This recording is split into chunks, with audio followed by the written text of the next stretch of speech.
Pensemos un momento en algo tan cotidiano como una mesa de madera. La vemos, la tocamos, la sentimos como algo totalmente sólido, ¿no? Compacto. Si le das un golpe, vamos, te haces daño. Es real, es maciza. Sin embargo, la física cuántica nos dice algo que, bueno, te vuela la cabeza. Que esa mesa es, en un 99,99% espacio vacío, un torbellino de átomos vibrando, unidos por fuerzas energéticas que son completamente invisibles. Esa solidez que percibimos es en realidad una apariencia, una interfaz increíblemente útil que nos permite interactuar con ella.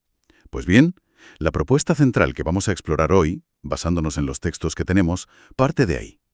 Y si nuestro sentido del yo, esa voz constante en la cabeza, esa identidad que creemos tan sólida, fuera exactamente como esa mesa. Hondo es una construcción, una interfaz funcional, sostenida por algo mucho más profundo. E invisible. Y esa es justo la cuestión que vertebra todos estos escritos. ¿Qué somos en esencia? Más allá de las apariencias, las fuentes nos proponen un viaje de desmontaje, una especie de construcción de nosotros mismos.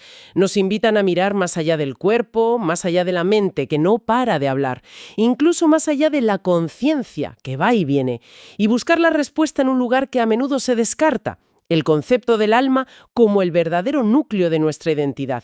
Me gusta eso de viaje de desmontaje. Vamos a ello. La conexión entre la mesa y el yo es el punto de partida, y es potente. Los textos argumentan que ese yo narrador es una construcción funcional. Pero claro, esto choca de frente con nuestra experiencia. O sea, ¿cómo que una construcción? Se siente muy real. Soy yo el que está pensando esto ahora mismo. Claro, y ahí está la clave. Los textos no dicen que sea falso, sino funcional. Es necesario para operar en el mundo, igual que necesitamos percibir la mesa como sólida para apoyar un vaso de agua. El error no es tener un yo o vivir desde él. El error, señalan, es creer que ese yo es todo lo que somos. Es confundir la interfaz con el sistema operativo, la apariencia con la esencia. Así como la materia de la mesa se mantiene unida por esas fuerzas energéticas invisibles, el ser humano, desde esta perspectiva, se mantiene cohesionado por el alma. Sí, de hecho hay una frase en los textos que la verdad me dejó cao. Dice: el alma es al yo lo que la energía es a la materia. Es una de esas ideas que te obliga a parar y a darle un par de vueltas, porque no vemos la energía que mantiene unidos los átomos, pero sin ella la mesa se desvanecería en una nube de partículas. Y lo que se sugiere es que sin el alma, nuestra vida, nuestro yo, se desintegraría. Sería un caos de pensamientos y sensaciones sin conexión. Exacto. El alma no se percibe directamente, pero se reconoce por sus efectos, por su campo de fuerza. ¿Y cuál es ese efecto? La coherencia. La sensación de que la persona que eras con 8 años y la que eres con 40, a pesar de haber cambiado cada célula de tu cuerpo y la mayoría de tus ideas, sigue siendo, de alguna manera, fundamental la misma persona. Esa continuidad, esa coherencia a través del tiempo y del cambio es el efecto visible de esa fuerza invisible que los textos denominan alma. Vale. Me convence la idea del yo como una construcción útil, pero no fundamental. Pero si desmontamos eso, la pregunta obvia es, ¿qué queda? Si no soy esa voz en mi cabeza, entonces, ¿qué soy? Mi cuerpo, mi mente, mi conciencia. Porque es lo que la mayoría diríamos, ¿no? Desde luego. Y las fuentes se dedican a analizar y a descartar, metódicamente, cada una de esas identificaciones. Es casi un proceso de eliminación. Empezando por el cuerpo, que es lo más evidente. Lo describen como una condición necesaria para estar en el mundo, un vehículo. Pero un vehículo que está en un estado de cambio constante. Se regenera, envejece, enferma, sana, se desgasta y finalmente desaparece. No puede ser nuestra identidad fundamental si su naturaleza es el cambio y la impermanencia. De acuerdo. Lo del cuerpo es relativamente fácil de aceptar. Pero la mente, eso ya es más complicado. Los textos dicen que es un instrumento, pero mis pensamientos se sienten como la esencia de quién soy. La frase que usan es radical. No somos lo que pensamos, sino aquello desde lo cual los pensamientos aparecen. Me cuesta un poco entender esto. O sea, si mis pensamientos no son míos, ¿de quién son? ¿De dónde salen? Es una de las ideas más difíciles de asimilar, sin duda. La perspectiva que se ofrece es que la mente es como un espacio, como el cielo, Y los pensamientos son como las nubes que pasan por ese cielo. Vienen y van. Unos son densos y oscuros, otros ligeros y blancos. A veces no hay nubes, pero nosotros no somos las nubes, somos el cielo que las contiene y les permite ser. Los pensamientos surgen, se combinan, se contradicen. No tienen la estabilidad necesaria para ser el fundamento de nada. Identificarse con ellos es como si el cielo creyera que es una nube de tormenta pasajera. Una analogía potente. El cielo y las nubes. Vale. ¿Y qué hay de la conciencia? Porque incluso si soy el cielo, necesito ser consciente de ello. La conciencia de ser parece ser lo último, lo más básico. Podría parecerlo, pero los textos argumentan que tampoco puede ser el fundamento último, por una razón muy simple. Es increíblemente frágil e intermitente. Piensa en un día cualquiera. Estás lúcido, luego te distraes, luego te concentras, luego te entra sueño. Y cada noche, durante horas, la desconectas por completo al dormir. Desaparece. Y la recuperas por la mañana, a veces poco a poco. Si nuestra esencia dependiera de la consciencia, dejaríamos de existir cada vez que dormimos profundamente. ¡Ostras! Es verdad. La damos por sentada, pero la conciencia es un interruptor que se enciende y se apaga constantemente. Entonces, si no somos el cuerpo, ni la mente nube, ni la conciencia interruptor, ¿qué nos queda? Nos queda el sustrato ontológico personal. Es el término técnico que utilizan. Espera, para el carro. Sustrato ontológico personal. Suena a tesis doctoral. Sí, suena un poco así. Podemos traducir eso al cristiano, porque así de primeras intimida. Por supuesto.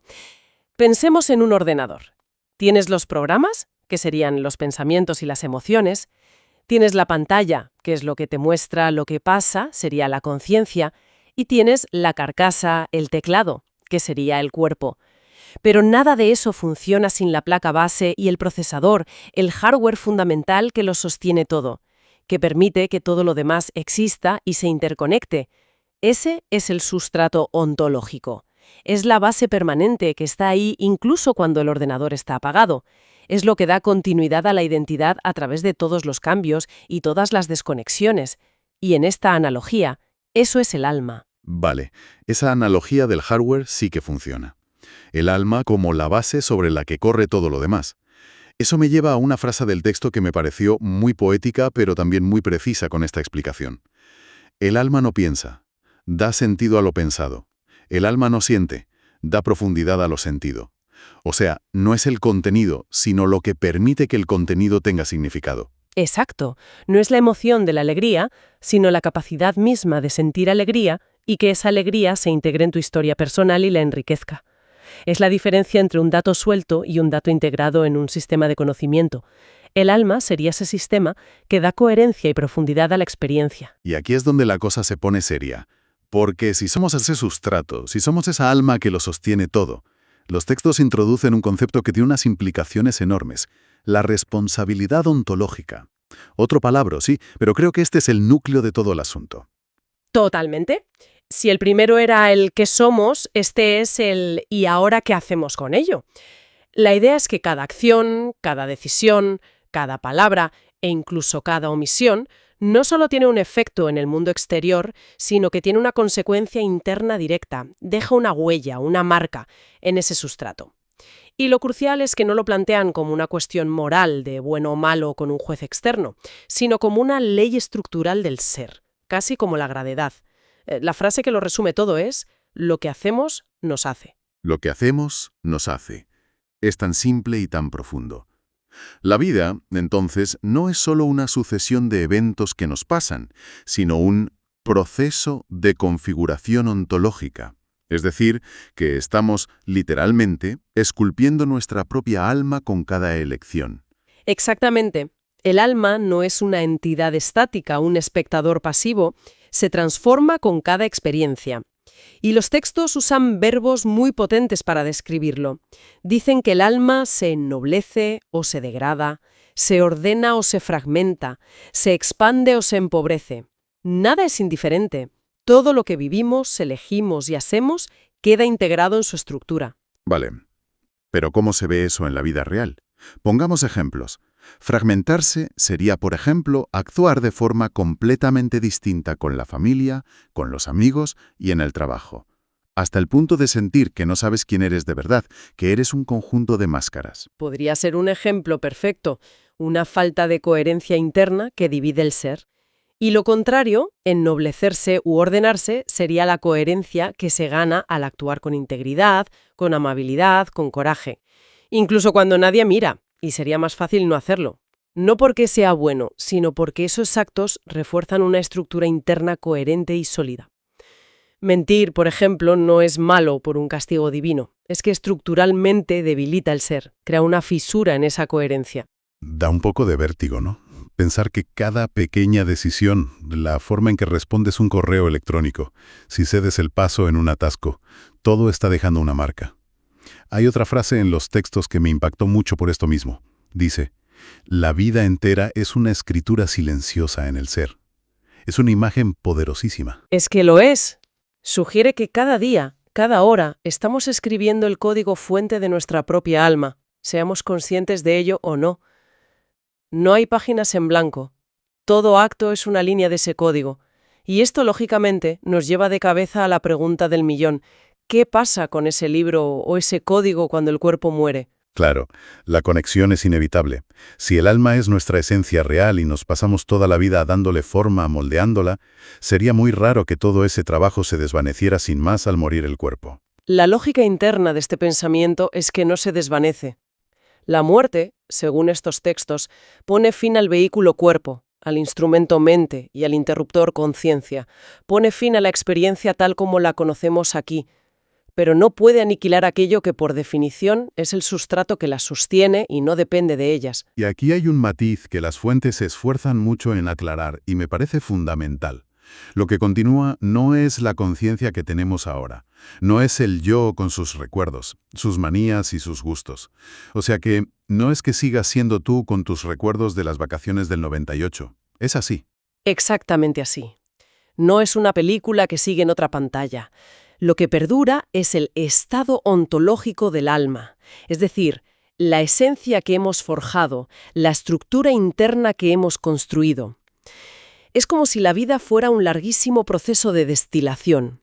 Al final, lo que queda no es todo el mosto inicial con sus impurezas, sino el licor puro, la esencia concentrada de lo que has llegado a ser. La analogía de la destilación es genial. Esto cambia por completo la idea tradicional de la vida después de la muerte. No se presenta como un cielo o un infierno, un premio o un castigo que te da una entidad externa. En absoluto. Se describe como algo mucho más orgánico, casi como una ley de la física del ser. Es la manifestación natural y la continuación coherente de la calidad del ser que hemos construido. Si has pasado tu vida cultivando la coherencia, la integridad y la expansión, tu estado continuará en esa vibración. Si has cultivado la fragmentación, el egoísmo y la degradación, esa será tu realidad. No hay un juicio externo, sino una consecuencia inherente. En lo que te conviertes, en eso continúas. Es la máxima expresión de la autorresponsabilidad. Así que si recapitulamos el viaje, es fascinante. Hemos empezado con algo tan terrenal como una mesa de madera y su solidez ilusoria, y hemos usado esa idea para cuestionar la solidez de nuestro propio yo, y al hacerlo hemos descubierto una perspectiva donde ambos son apariencias funcionales sostenidas por una realidad energética, invisible y mucho más fundamental. Y la conclusión a la que nos llevan las fuentes es rotunda. No somos nuestro cuerpo porque es un vehículo temporal, no somos nuestra mente porque sus contenidos son nubes pasajeras, no somos nuestra conciencia porque es un interruptor intermitente.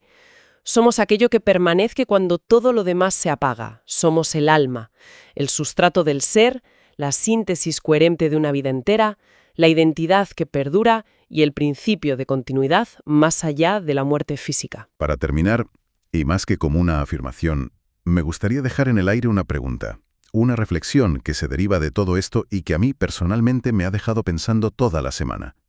Si vivir no es simplemente existir, sino que es el acto constante de esculpir el alma que va a continuar, y si en esa tarea nada, absolutamente nada de lo que hacemos, pensamos o decidimos es irrelevante, ¿cómo cambia eso la percepción de la próxima decisión que vayamos a tomar, por pequeña o insignificante que parezca? ¿Qué somos? Mm. ¿Simplemente una unidad de mente y cuerpo?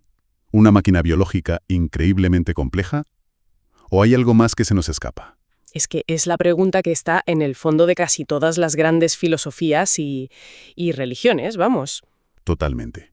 Y lo interesante es que por mucho que avance la ciencia, la pregunta sigue ahí, intacta. Pues sí. Y para explorarla, hoy vamos a analizar unos textos que proponen un viaje intelectual, la verdad, fascinante. Ajá. Parten de un lugar muy moderno, casi de un laboratorio de neurociencia, para acabar en una conclusión que suena a algo mucho más antiguo, casi místico, diría yo. Sí, y lo que me parece más audaz de su planteamiento es que no intentan luchar contra la ciencia. No, para nada. Al contrario, la usan como un trampolín, vienen a decir. De acuerdo, la ciencia tiene razón en esto, pero su explicación solo llega hasta aquí. Exacto. Ese es el punto de partida. Las fuentes aceptan sin problemas las ideas del neurocientífico Antonio Damasio. La primera premisa es que mente y cuerpo son una misma cosa. Inseparables. Se acabó lo de Descartes, ¿no? El fantasma en la máquina. Eso es. Las emociones afectan a la razón, las ideas tienen un correlato físico, nuestro pensamiento está, como se dice ahora, encarnado. Hasta aquí, vamos, nada que un científico del siglo XXI no pudiera afirmar. Es una base muy sólida. La mente emerge del cerebro, de sus procesos electroquímicos, es una función biológica, no una entidad etérea flotando en nuestra cabeza.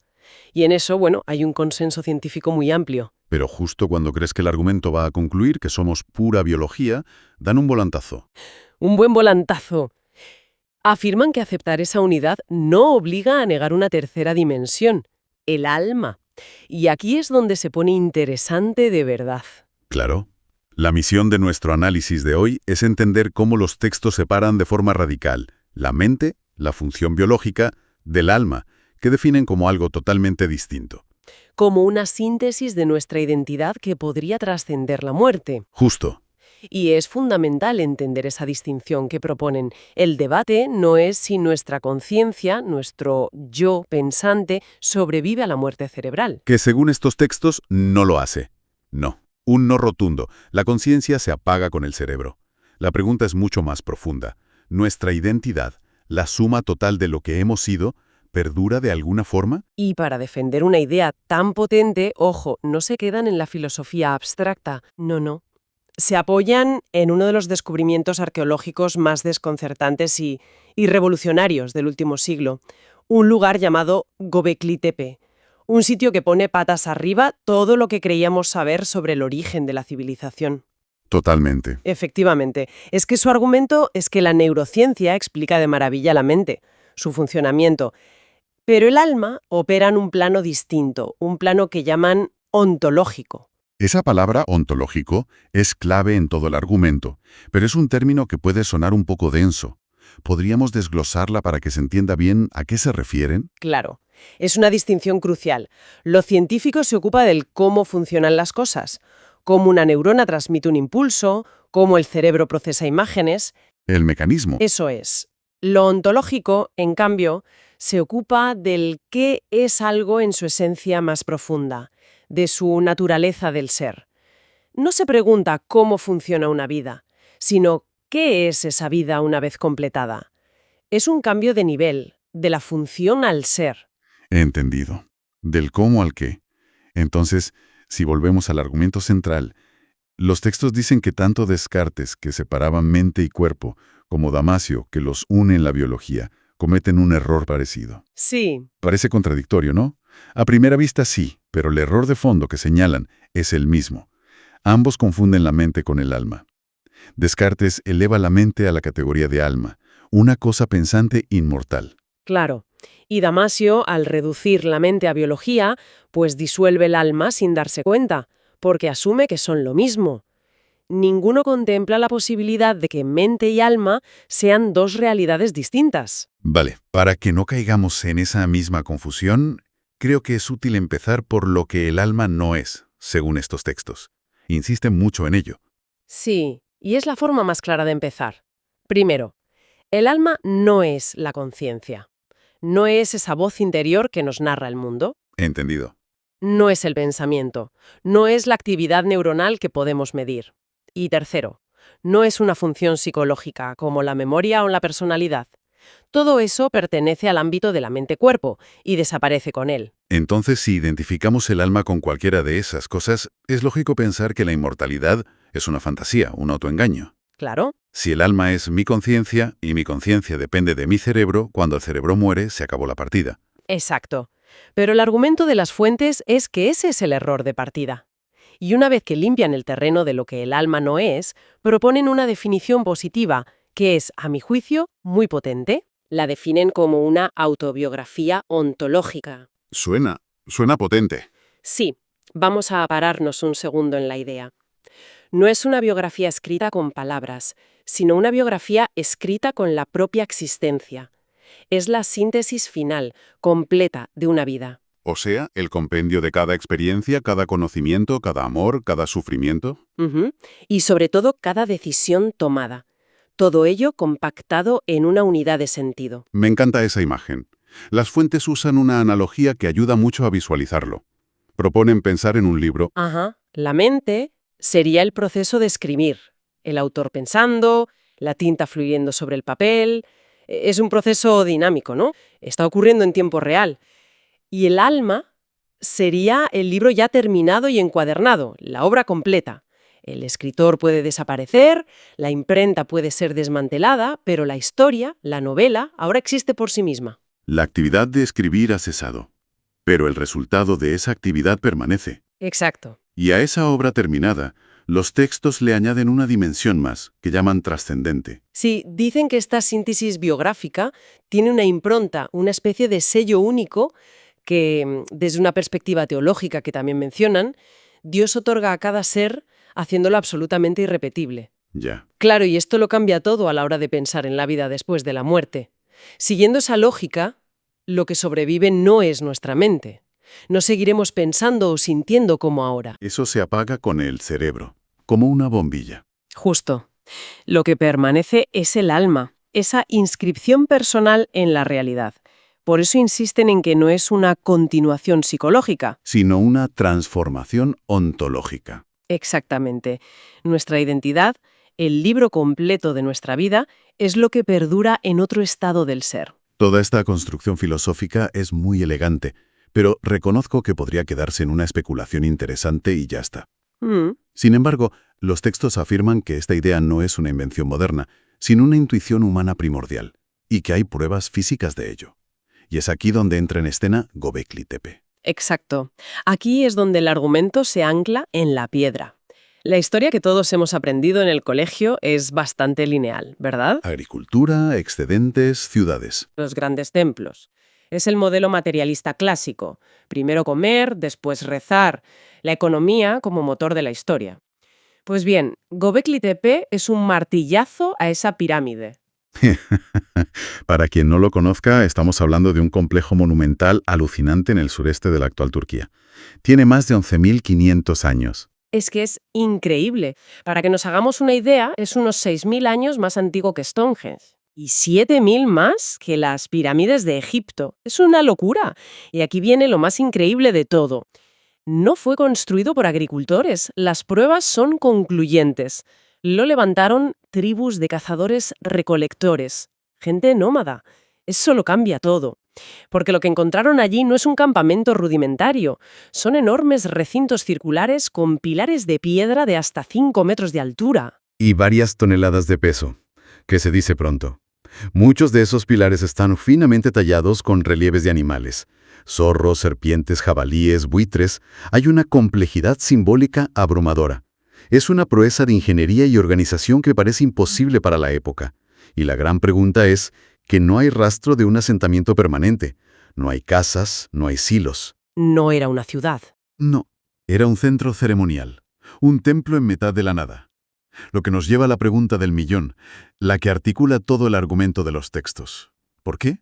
Claro, ¿por qué? ¿Por qué grupos nómadas, cuya principal preocupación debería ser la supervivencia diaria, dedicaron un esfuerzo colectivo tan descomunal durante generaciones para levantar este santuario? La respuesta que proponen las fuentes es un cambio de paradigma total. El motor no fue la supervivencia, fue la trascendencia. La necesidad primordial no era alimentar el cuerpo. sino dar un sentido a la existencia frente al misterio de la muerte. Y aquí es donde acuñan otro concepto clave, el alma como cemento cultural.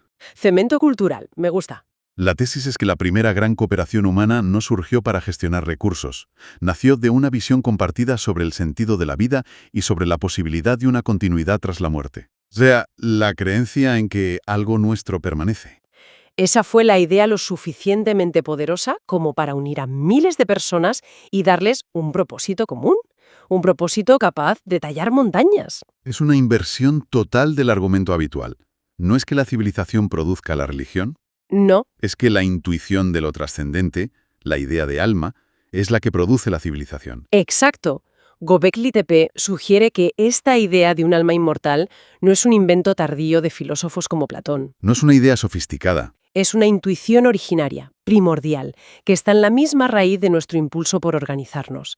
La necesidad de dar un sentido a la muerte parece ser el verdadero catalizador de la historia. Entonces, si conectamos todos los puntos, el relato que emerge es que la humanidad no se unió para vivir mejor en un sentido material, No, sino para vivir con un propósito más elevado. El impulso de crear cultura, arte, sociedad, vino de esa intuición de que la vida individual tiene un valor que va más allá de lo biológico. y que la muerte no es un punto final. Es una perspectiva que choca frontalmente con la visión moderna. La trascendencia no sería un subproducto de la civilización, sino su causa fundacional. Y por eso los textos critican duramente lo que llaman el error moderno. El de reducir esa búsqueda de sentido a una simple ilusión psicológica, a un mecanismo de defensa para no tener miedo a la muerte. Hay una frase en las fuentes que me parece demoledora al respecto. Dice algo así como: nadie construye monumentos durante siglos por un simple error cognitivo. Es una afirmación muy potente porque la escala, la complejidad y la persistencia en el tiempo de Göbekli Tepe no encajan con una fantasía pasajera. No. Sugieren una convicción profunda, estructurante, que está en el corazón de esa cultura. Y a partir de ahí, los textos proponen una especie de jerarquía, un mapa para entendernos. A ver si lo he entendido bien. Proponen como 3 niveles de explicación, ¿no? Por un lado, la neurociencia para el cómo pensamos. Sí, Y la biología para el cómo vivimos. ¿Dónde encaja el alma en ese mapa? exactamente así. Lo estructuran en 3 planos. Primero, la mente. La neurociencia nos explica cómo pensamos. Es el plano del funcionamiento. Vale. Segundo, el cuerpo. La biología nos explica cómo vivimos. Es el plano de la existencia material. Y finalmente, el alma, que no explica ningún cómo, sino el por qué. Explica por qué nuestra vida, en su totalidad, importa más allá de sí misma. Es el plano del significado. Es una forma muy elegante de que las piezas encajen sin que un campo anule al otro. Claro, la ciencia se ocupa del mecanismo y esta otra visión, la ontológica, se ocupa del sentido. Ya. Y por eso concluyen que el concepto de alma, visto desde esta perspectiva, no es una fantasía anticientífica. Al contrario, sería la raíz misma de nuestra historia, de la cultura y la civilización. O sea, que negar el alma, según esta visión, no sería un acto de rigor científico. Exacto, sino que sería como arrancar la primera página de nuestra historia, negar el origen de ese impulso por buscar sentido que nos hizo levantar la mirada al cielo y construir templos en la tierra. En resumen, hemos explorado una idea. Bueno, una idea muy provocadora. Sí, desde luego. Parte de una base científica aceptada, la unidad de mente y cuerpo, pero desde ahí da un salto para proponer que el alma es algo de otra naturaleza. La síntesis ontológica de nuestra existencia, nuestro libro terminado. Y que la creencia en esa trascendencia, lejos de ser una consecuencia tardía de la civilización, fue en realidad su causa fundamental, como parecen gritar desde hace 11.000 milenios las piedras de Göbekli Tepe. Una visión que sin duda desafía muchas de las certezas de nuestro tiempo. Absolutamente. Un desafío en toda regla. ¿Qué o quién demonios somos realmente? Exacto. Esa es la cuestión. Y para desgranarla, nos vamos a apoyar en los hallazgos del neurocientífico John Dylan Haynes, que son, como poco, desconcertantes. Desde luego. Empecemos por ahí, porque es un golpe directo a nuestra intuición más básica. Toda nuestra vida se basa en la sensación de que el yo consciente es el capitán del barco. Damos por sentado que cuando decidimos, no sé, levantar una mano o elegir un café, esa decisión nace de nuestra voluntad en ese preciso instante. Claro. Pero parece que la neurociencia ha venido a aguar la fiesta. ¿Y de qué manera? Lo fascinante de los experimentos de Heinz no es que sean una teoría, sino una observación empírica, casi brutal. ¿Qué hicieron exactamente? Metieron a gente en un escáner de resonancia magnética funcional y les dijeron: pulsa un botón con la mano izquierda o la derecha, cuando te dé la gana. La decisión es tuya. ¿Vale? Mientras, observaban su cerebro en tiempo real. ¿Y qué vieron? Vieron el futuro. Pudieron predecir qué botón iba a pulsar la persona. Espera, ¿cómo que predecir? Sí, predecir. Podían saberlo hasta 7 segundos antes de que la propia persona fuera consciente de haber tomado la decisión. ¿Un momento? ¿Frena? 7 segundos. 7 segundos. Pero eso es una eternidad en tiempo cerebral. Una reacción a un susto dura milisegundos. En 7 segundos puedes pensar en qué vas a cenar, recordar una canción. Ya.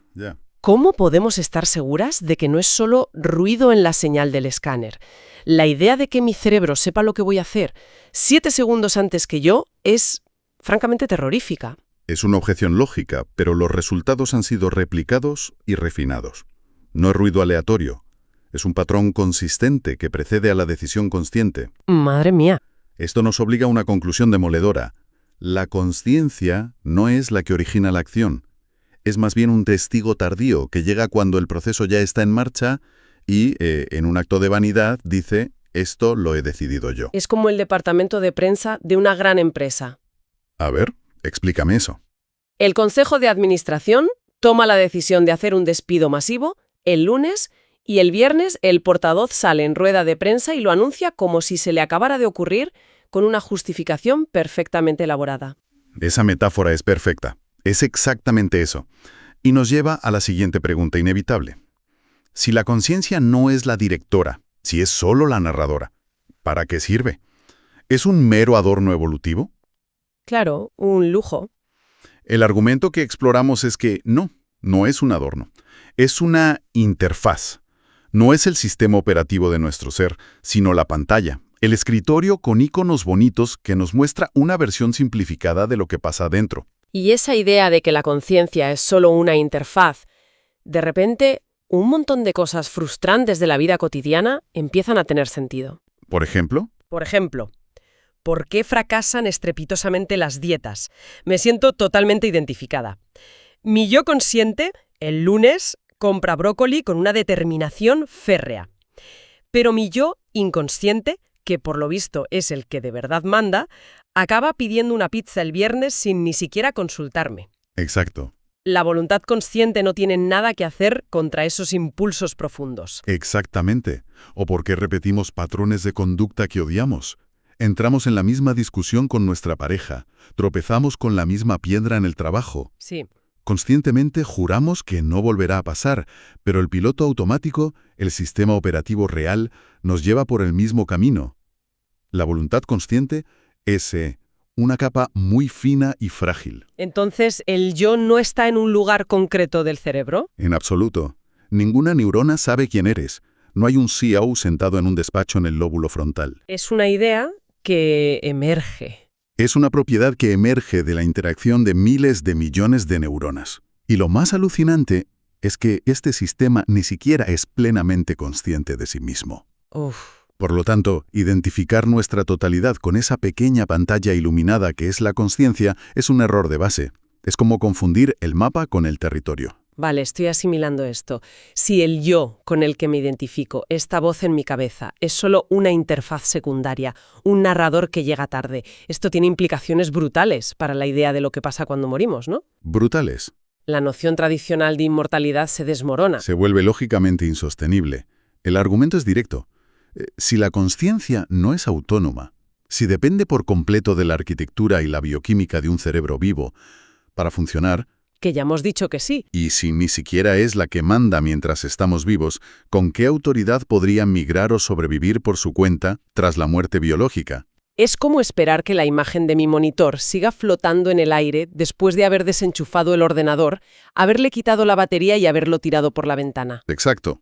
La imagen no era una cosa en sí misma, era el resultado de un proceso. Precisamente, la pantalla es solo la manifestación de un hardware y un software complejísimos que operan en la oscuridad de la carcasa. Cuando el sistema se apaga, la imagen desaparece, no se va a ningún sitio. Entonces eso es todo. Somos simplemente autómatas biológicos que se encienden y luego se apagan. Fin de la historia. Porque eso se siente un desolador. Bueno, aquí es donde la cosa se pone interesante, porque en lugar de cerrar una puerta, esto podría abrir otra, una mucho más grande. Ah, bien. Si no somos nuestra mente consciente, si no somos esa voz que comenta el partido, ¿qué queda? ¿Qué queda? La propuesta que se explora es un concepto redefinido de alma. Y es crucial entender esto bien para no caer en ideas, pues, fantasmagóricas. Claro, porque cuando oyes alma, piensas en un fantasma, una entidad que piensa y siente, y que es básicamente una copia de nuestra consciencia, pero sin cuerpo. Y la propuesta es justo la contraria. No es algo que piensa o siente. La definición que se plantea es la del alma como el sustrato donde queda grabada la totalidad de una vida. El sustrato. No es el actor, es el registro completo e indeleble de la obra. Es la síntesis de cada experiencia, cada decisión, tanto las conscientes como, y esto es clave, las inconscientes, cada alegría, cada trauma. O sea, no es algo que hace, sino el resultado de haber hecho. Como una especie de memoria ontológica, la huella que nuestra existencia deja en el tejido de la realidad. Algo así. Exacto. Es el resultado de haber vivido. Hay una frase que lo resume de forma brillante. El inconsciente gobierna la vida, pero el alma recoge su significado. ¡Qué buena!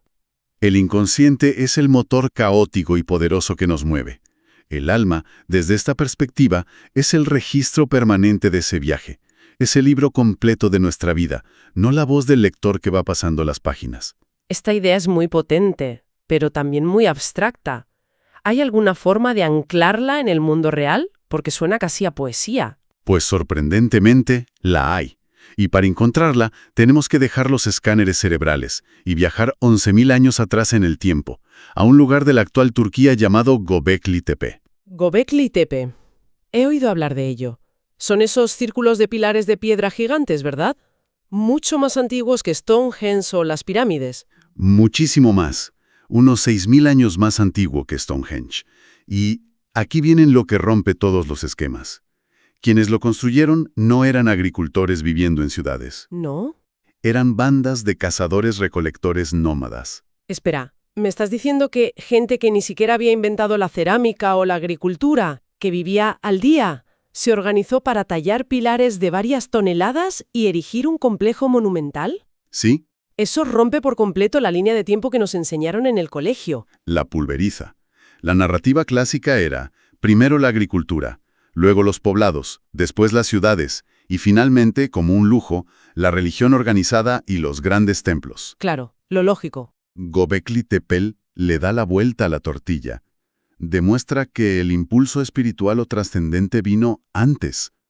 Estos templos masivos fueron la causa de que la gente se asentara, no la consecuencia. Es como encontrar un smartphone en una tumba medieval. Es un artefacto fuera de su tiempo. Exacto. ¿Y qué nos dice eso sobre la conciencia y el alma? ¿Cuál es la conexión? La conexión es fundamental. Esas personas no construyeron Göbekli Tepe por un cálculo racional de coste-beneficio. No les daba más comida, no les protegía del frío. Era inútil en un sentido práctico. Totalmente. Fue un esfuerzo titánico y, desde un punto de vista puramente práctico, inútil. Lo hicieron movidos por un profundo sentido trascendente. Esto sugiere que el motor de la civilización no nació de la mente consciente y calculadora. Nació de una intuición profunda de que la vida tiene un significado que va más allá de la mera supervivencia. O sea, que la civilización nacería del alma, no de la mente. Esa es la idea que se plantea. Es alucinante. Entonces, por un lado, tenemos la neurociencia más puntera diciéndonos que nuestro yo consciente es una ilusión, un narrador secundario. Y por otro, la arqueología más revolucionaria nos muestra que los orígenes de la civilización no se basaron en la razón práctica, sino en un impulso trascendente, no racional. Ambas disciplinas, que casi nunca se hablan, parecen estar derribando el mismo mito desde ángulos completamente diferentes. El mito del yo consciente como centro y motor del universo humano. La conclusión parece inevitable. Vivimos gobernados por procesos inconscientes de los que apenas nos percatamos. La conciencia es una herramienta, sí, pero no es la esencia de lo que somos. Y por eso, la idea del alma, si la despojamos de superstición y la entendemos como ese registro completo e indeleble de una existencia. Deja de ser una creencia. Exacto. Se convierte en una respuesta filosóficamente coherente a los descubrimientos de la ciencia.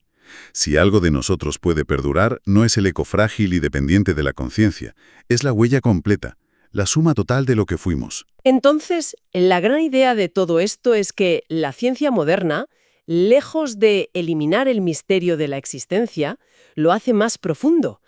Nos obliga a replantear nuestra identidad. Desde luego. La conciencia, ese yo con el que dialogamos sin parar en nuestra cabeza, podría ser solo la punta del iceberg. Y lo que realmente somos, esa suma total de nuestra vida, reside en esas profundidades inconscientes, aquello que nos atrevemos a llamar alma. Lo que nos deja con una pregunta final, una idea para darle vueltas. Si nuestra verdadera identidad no es ese yo parlanchín con el que negociamos a diario, sino el registro completo, imborrable de nuestra existencia, ¿cómo cambia eso el valor que le damos a cada acción, a cada pensamiento, a cada momento? ¿Cómo vivimos sabiendo que todo, absolutamente todo, queda inscrito para siempre, no en nuestra memoria frágil y consciente, sino en el tejido mismo de lo que somos? Hay preguntas que una vez que te las haces, se te meten bajo la piel y ya no te sueltan. Desde luego. Y los textos que analizamos hoy plantean una que es, como la describen, un auténtico escándalo ontológico. Es una definición muy buena, sí. Un escándalo. Es que parece la escena de un crimen contra la lógica. La vida en la Tierra sigue durante miles de millones de años un guión más o menos predecible y de repente, en la última página, aparece un personaje, el ser humano, y rompe todas las reglas. Rompe el guión por completo. La pregunta es brutalmente simple. ¿Cómo es posible que, compartiendo el 99,9% de nuestro material genético con algunos primates, ellos sigan con palos y piedras, y nosotros hayamos llegado a Marte? Exacto, y esa es la clave. Es que el texto insiste, no es una diferencia gradual, es un abismo. Infinito. Una causa biológica mínima, que produce un efecto existencial ilimitado. Desafía toda lógica de proporcionalidad. Y justo por eso los materiales que vamos a explorar no lo tratan como un salto evolutivo más. Sino como una ruptura. Eso es, una ruptura en toda regla. Una anomalía que exige, digamos, una explicación que se salga de lo normal. El argumento se sostiene sobre 3 pilares que, juntos, cuestionan la idea de que la humanidad se explica por sí misma. ¿De acuerdo? Es una deconstrucción de nuestra propia experiencia, para llegar a una conclusión, como veremos, muy provocadora. Pues esa es nuestra misión hoy, entonces. Investigar este crimen contra la lógica. Vamos a examinar las 3 pistas que nos dejan los textos. Venga. La primera tiene que ver con la fiabilidad de nuestros sentidos. La segunda es como un golpe de estado en nuestra propia mente. O sea, ¿quién manda de verdad? Sí. Y la tercera, la prueba más visible. La singularidad de la civilización humana. El autor sostiene que analizar estos puntos nos obliga a mirar en una dirección totalmente inesperada. Vale, vamos a desgranar esto. Empecemos por el principio, por el cuerpo del delito, por así decirlo. La desproporción radical. Exacto. Los textos insisten mucho en una ley casi universal de la naturaleza. Causas pequeñas producen efectos pequeños. Una pequeña mutación te cambia el color de las plumas. Claro, no hace que un pájaro construya una red de aeropuertos. Pero en nuestro caso, una diferencia genética minúscula produce una diferencia cultural, simbólica, tecnológica, que es ilimitada. Es como si una pieza de Lego un poco distinta te permitiera construir no un castillo, sino un universo entero. Y ojo, que aquí la clave, y el texto insiste mucho en esto, no es que seamos simplemente más inteligentes. No es una cuestión de grado. No, es de lo que el autor llama un nivel ontológico distinto. Un momento, aclaremos ese término para que nadie se pierda. Ontológico se refiere a la naturaleza misma del ser, ¿correcto? Justo. O sea que no somos un chimpancé 2.0, una versión mejorada, sino que jugamos en otra liga. Con otras reglas. Precisamente. Se establece una distinción fundamental que lo cambia todo. Los animales habitan un entorno. Se adaptan a él, responden, son parte de ese flujo. Vale. El ser humano, en cambio, construye mundos. Mundos simbólicos llenos de leyes, arte, ciencia, mitos, conceptos que no existen en la naturaleza pero que para nosotros son más reales que las rocas. Me gusta esa idea. La biología, desde esta perspectiva, es el soporte. Es el hardware, por supuesto. Pero no puede ser el origen del software. Es la plataforma, pero no el programa. Exacto. El programa parece venir de otro sitio. Claro, pero para que un software funcione, necesita interactuar con el mundo a través de periféricos. Una cámara, un micrófono. Y ahí el texto mete el dedo en la llaga, ¿verdad? Con nuestro primer pilar, nuestra percepción. Exactamente. La primera pista es que no tenemos una ventana transparente a la realidad. Lo que percibimos como solidez en esta mesa es, en realidad, un vacío inmenso con partículas vibrando. Sí. Lo que vemos como rojo no es una cualidad de la manzana, es nuestro cerebro interpretando una longitud de onda. El texto lo define de una forma brillante. Nuestra percepción nos da una interfaz útil para sobrevivir, como los iconos de un ordenador. Justo. Haces clic en la papelera, pero el icono no es el proceso electrónico real, es una simplificación útil. Es una idea bastante inquietante. Vivimos en una especie de realidad virtual a medida, diseñada no para la verdad, sino para la supervivencia. No somos testigos directos del ser. Somos usuarios de una interfaz. Y la implicación de esto es tremenda. Claro, si nuestra experiencia más básica, el ver, oír, tocar, ya es una representación, ¿cómo hemos podido edificar la civilización? Si partimos de una ilusión funcional, ¿de dónde sacamos los cimientos para la física de partículas o los derechos humanos? La herramienta con la que conocemos el mundo parece demasiado tosca para la obra que hemos construido. Ahí empieza a verse la grieta en el argumento tradicional. Vale, esto me voló la cabeza al leerlo. Porque si a esa limitación le sumamos el segundo pilar, la cosa se complica todavía más. Mucho más. El autor afirma que la conciencia no gobierna, que el yo que creemos que está al mando es poco más que un portavoz. Así es. La segunda pista es que la soberanía del yo es una ficción. La conciencia es una superficie narrativa. Un departamento de relaciones públicas, dice. Sí, me encanta esa descripción. Se atribuye decisiones que ya se han tomado en las profundidades del inconsciente. Cuando crees que has decidido levantar un brazo, los impulsos neuronales para hacerlo ya estaban en marcha. El yo no es el rey, es el cronista que escribe la historia oficial después de la batalla.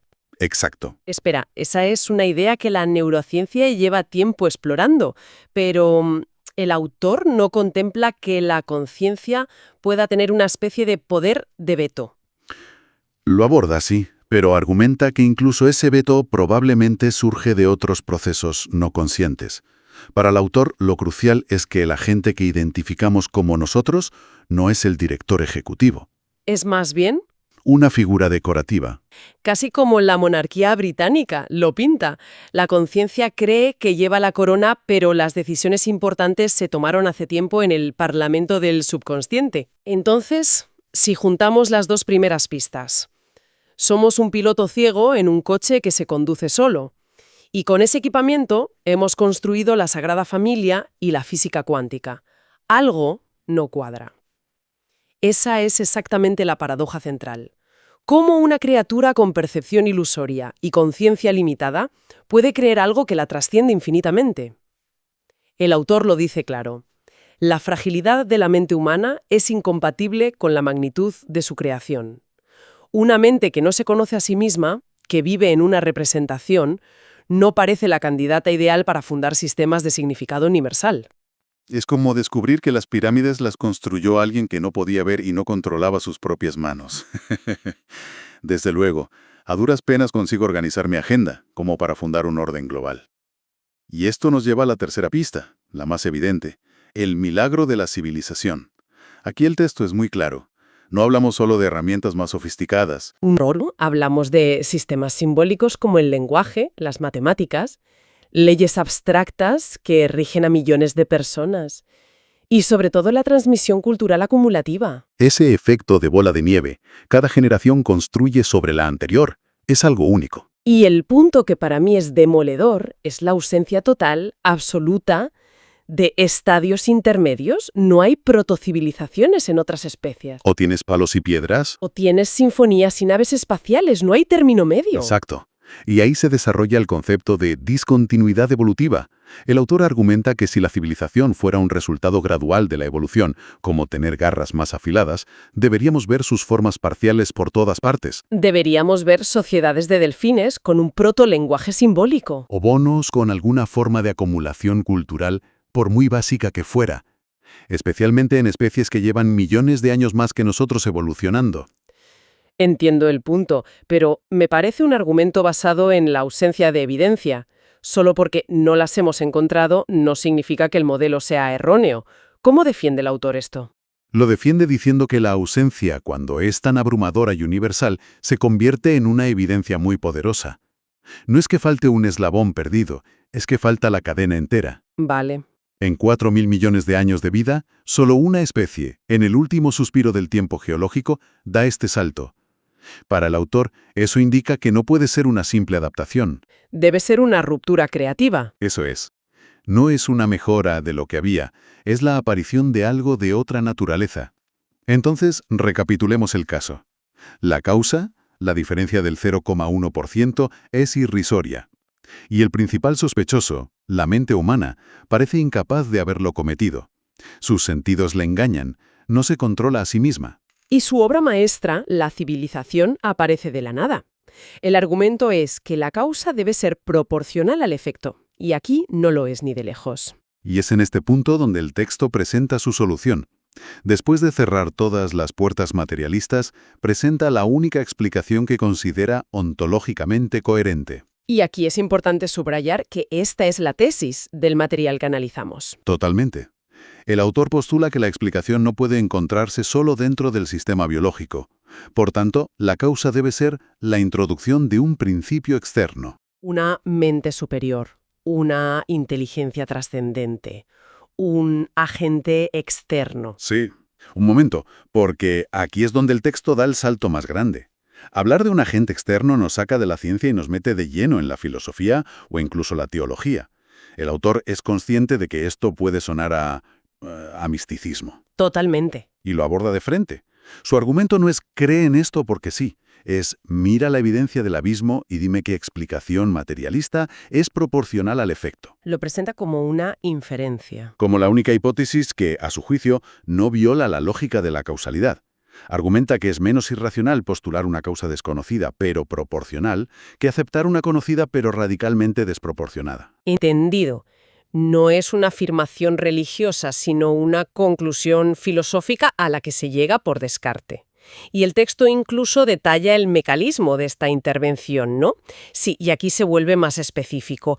Este agente externo introduce en el ser humano algo que no emerge de la evolución animal, lo que tradicionalmente se ha llamado el alma, y es crucial cómo la define. Exacto. No es un producto de la evolución. Se describe como un don ontológico, como una inserción de trascendencia en la materia. Sería este principio no material el que nos da la capacidad de generar sentido abstracto, de construir símbolos universales. O sea que la civilización, desde esta perspectiva, no sería la prueba definitiva de nuestra inteligencia, sino la huella de algo más alto operando a través del ser humano. Esta es la idea final y más potente del autor. El ser humano no sería el creador original, sino el canalizador. el canalizador de una chispa trascendente que le fue dada. Y el texto concluye que aceptar esto no es fe ciega, sino lo que él considera una conclusión lógica ante un fenómeno que, como hemos visto, supera a su supuesto origen. No se trata de negar la evolución biológica. No, para nada. Es afirmar que, en nuestro caso, esa evolución es solo una parte de la historia, y que por sí sola es una explicación radicalmente insuficiente. Ha sido un viaje intelectual intenso. En resumen, la idea más potente que nos deja este texto es que quizás la mayor arrogancia humana no es creer que somos especiales, sino creer que nuestra especialidad es obra nuestra. Nos obliga a considerar esa posibilidad, desde luego. Partimos de una desproporción escandalosa, ese 99,9% frente a la conquista de Marte. Seguimos las pistas del autor sobre las limitaciones de la percepción, la falta de control consciente y la singularidad de la civilización, y todo para llegar a su conclusión, la aparente necesidad de un factor externo, trascendente, el alma, para explicar esta ruptura. Y si seguimos esa lógica hasta su última consecuencia, nos deja con una reflexión final, bastante provocadora. A ver. Si, como sugiere el texto, la civilización no es un proyecto enteramente nuestro, sino la manifestación de una inteligencia que nos utiliza como canal, ¿qué implicaciones tiene eso para nuestro sentido del propósito? Estamos a 22 de diciembre de 2025 y es una fecha que, nos pilla a todos en un momento de balances, de tradiciones. Lo espiritual parece que se cuela por todas partes. Y justo por eso, hoy vamos a meternos a fondo con un texto que plantea una idea, digamos que es una bomba. Una revisión total de nuestra relación con Dios, el placer y el sufrimiento. La propuesta que analizamos hoy le da la vuelta a casi todo lo que solemos dar por sentado. La idea central es que, si hay un creador, su lenguaje no está en los libros, está en la biología. La guía sería el placer. Y por contra, las religiones organizadas habrían usado el sufrimiento como una herramienta de control. Y ojo, que el texto no es ateo, ¿eh? Su objetivo, y cito textualmente, es rescatar a Dios de la teología del sufrimiento. De hecho, todo arranca con un par de preguntas que son la clave.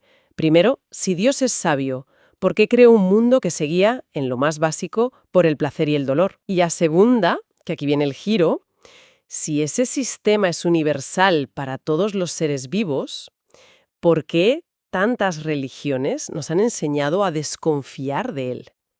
Vale, vamos a desgranar esto. Es que el concepto central del texto es potentísimo. Lo llama la brújula invertida. La tesis es que la vida, la creación, viene con una especie de GPS biológico, de serie. El placer te dice, vas bien, sigue por aquí, esto te expande. Y el dolor es la alerta. Cuidado, corrige el rumbo. La idea radical que plantea es que las religiones no se equivocaron al leer el mapa. Es que de forma deliberada le dieron la vuelta. Nos dijeron que el norte era el sur, que la señal de bienestar era un peligro y la de alarma un mérito, y que lo hicieron para gobernarnos espiritualmente. Me interesa mucho eso del sistema original, esa configuración de fábrica. Antes de ver cómo se invirtió, explícanos un poco mejor cómo describe el texto ese lenguaje, esa pedagogía. Claro. La llama la pedagogía primaria. Es la comunicación de la vida. Antes de cualquier palabra, de cualquier dogma. Es una teología del sentir, básicamente. Y tiene dos polos, que son universales. Por un lado está el placer, pero no el placer superficial, ¿eh? Habla de la sensación de coherencia, de vitalidad. El sentimiento que tienes cuando te nutres bien, cuando creas un vínculo sano. Es la vida diciéndote, sí, por aquí. Y el otro polo, claro, sería el dolor. Exacto. Pero no como castigo. El texto insiste mucho en esto. Es información. Lo llama una corrección amorosa. A ver, si pones la mano en el fuego, el dolor no es un castigo divino. Es un mensaje biológico urgente. Quita la mano de ahí. Si una relación te causa angustia, ese dolor es una señal.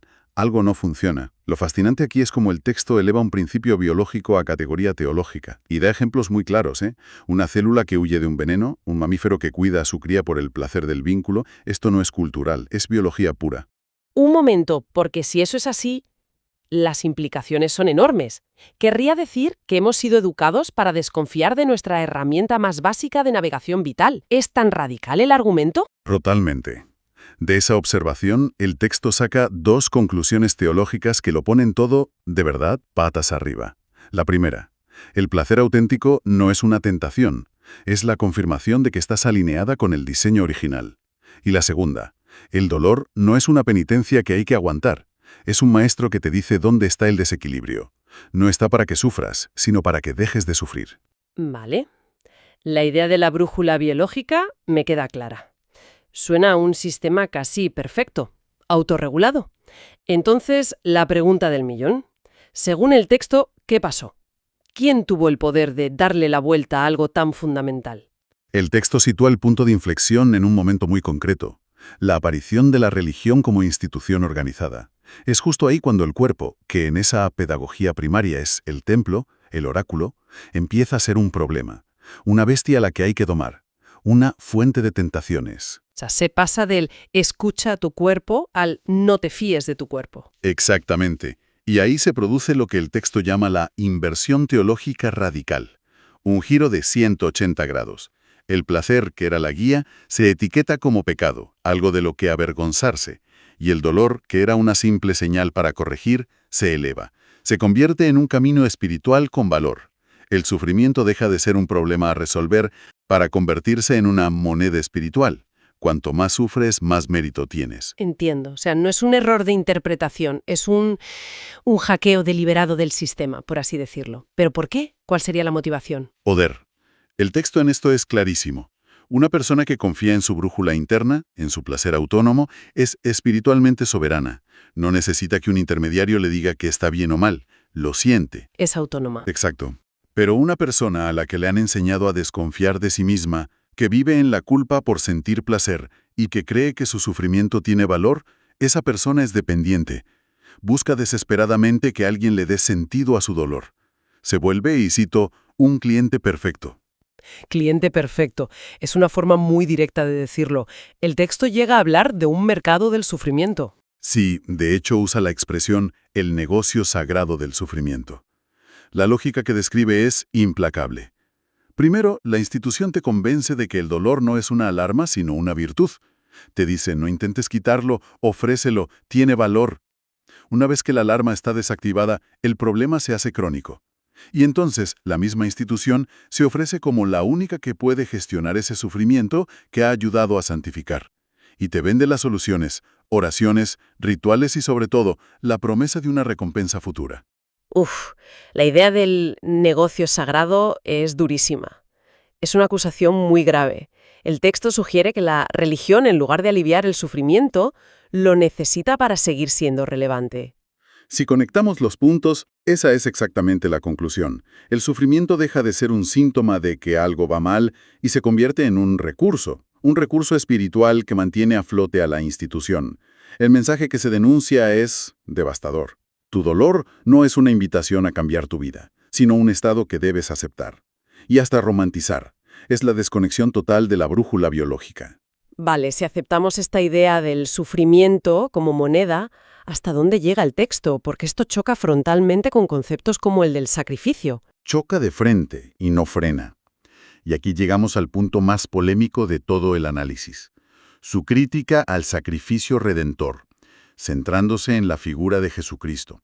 Y aquí es muy importante subrayar que exponemos la perspectiva del texto. Lo califica de la obra maestra de la teología del dolor, la perversión definitiva del lenguaje original de Dios. Es una afirmación que puede ser muy chocante porque ataca el corazón de la fe cristiana. ¿Cómo justifica una reinterpretación tan radical de un evento que para miles de millones es un acto de amor? Vuelve a su premisa. La pregunta que lanza es, si el lenguaje de la creación es el placer que afirma la vida, ¿qué clase de Dios necesitaría la tortura y la sangre de su Hijo para perdonar? Según el texto, este relato envía un mensaje implícito terrible. El dolor salva. El sufrimiento redime. La violencia puede ser sagrada.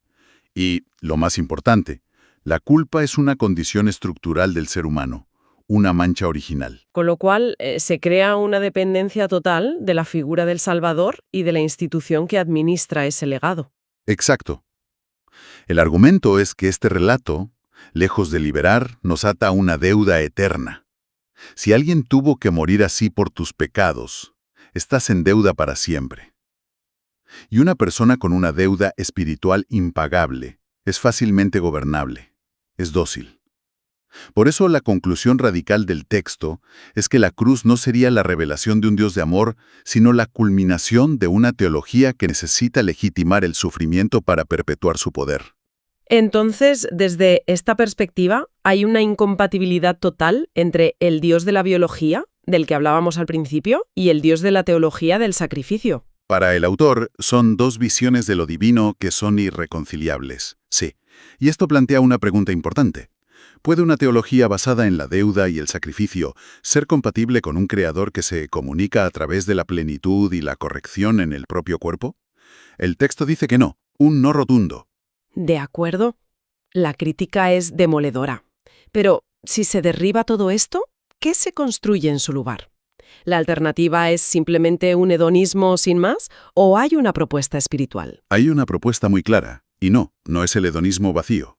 La alternativa es volver al Dios que se manifiesta en la biología, es regresar a la pedagogía primaria. Este Dios, argumenta, no quiere mártires, quiere seres vivos, plenos, que aprendan a navegar con la brújula que se les dio. El verdadero acto espiritual desde esta óptica no es el sacrificio, es lo que llama la escucha profunda del sentir. ¿Y qué significa exactamente esa escucha profunda del sentir? ¿En qué se diferencia de hacer lo que te apetezca? Es una distinción crucial, sí. No habla de renunciar al placer, sino de su purificación, de aprender a distinguir el placer que te nutre y te expande a largo plazo, del placer sucedáneo, el que te vacía. Y por otro lado, no se trata de glorificar el dolor, sino de escucharlo, entender su mensaje y actuar para superarlo. Es dejar de preguntar ¿por qué a mí? Y empezar a preguntar ¿para qué siento esto? ¿Qué me pide que cambie? Es un cambio de paradigma total. Y así llegamos a la conclusión. El autor insiste en que esto no es un ataque a Dios, sino a su manipulación a través de una teología que necesita cuerpos rotos para sostenerse. Lo que niega de plano es esa espiritualidad que convierte el sufrimiento en una identidad. Entonces, ¿qué significa todo esto? Si lo entiendo bien, la propuesta es que recuperar la confianza en las señales de nuestro cuerpo, en esa brújula original, no sería una herejía, sería todo lo contrario. Paradójicamente, el texto lo plantea como el acto de mayor fidelidad a la propia creación. Es volver a aprender el idioma en el que, supuestamente, la vida nos habló por primera vez. Y lo cierra con una frase que es potentísima, la cito. Un Dios que creó la vida para ser sufrida no es Dios, es un ídolo del dolor. En definitiva, el análisis traza una línea divisoria muy clara. Por un lado, un Dios de la vida, cuya voz se manifiesta en el cuerpo, y por otro, una teología institucional que, según este texto, habría invertido esas señales para generar dependencia a través del sufrimiento. Exacto. Y creo que más allá de estar de acuerdo o no, que es lo de menos, nos deja con una pregunta abierta, una reflexión. Si aceptamos, aunque sea como ejercicio mental, que el cuerpo y sus sensaciones son esa primera pedagogía, ¿qué implicaría para nuestra moral y nuestra espiritualidad empezar a tomar esas señales, el placer auténtico y el dolor que corrige, tan en serio como se toman los textos sagrados? ¿Podrían coexistir las dos guías, la del libro y la del cuerpo? ¿O la tesis del texto es cierta, y son en el fondo contradictorias?